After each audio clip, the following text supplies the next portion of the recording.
হচ্ছে আমাদের দাঁতটাকে দেখাও।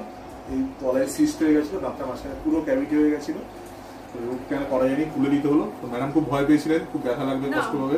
আমি খুব একটা ভয় হয়নি, কিন্তু আমার মানে প্রথমে যখন দেওয়া হচ্ছিল, মানে ইনজেক্ট করা হয়েছিল ইয়ের জন্য, অ্যানাস্থেসিয়ার জন্য, তখন একটু নার্ভাস লাগছিল, কিন্তু তারপরে আমি কোনো কিছু ফিল করিনি, মানে আমি কিছু বুঝতেই পারিনি, কি হলো না হলো কিচ্ছু বুঝতে পারিনি, এনিথিং, একদম মানে টোটাল পেনলেস। হ্যাঁ, পেনলেস। আর যে অ্যানাস্থেসিয়াটা দিয়েছিলাম দারুণ, ওটা অ্যানাস্থেসিয়াটা খুব ভালো, মানে এখানে অ্যানাস্থেসিয়া করে আমি মানে বুঝতেই পারলাম না কি অ্যানাস্থেসিয়ার বা ইয়েটাও আমি বুঝতে পারিনি, মানে I did not feel anything, মানে কি হলো না হলো আমি কিচ্ছু বুঝতে পারিনি, জাস্ট মানে দাঁতটা আমার ইয়ে হয়ে গেছে, মানে খুবই খারাপ অবস্থা ছিল, ক্যাভিটিস ছিল প্লাস সিস্ট হয়ে গেছিল, আর সেটা পুরোটাই রিমুভ হয়ে গেছে। ডক্টর ভীষণ ভালো করে আমাকে অপারেট করেছেন, মানে আমি কিচ্ছু বুঝতে পারিনি।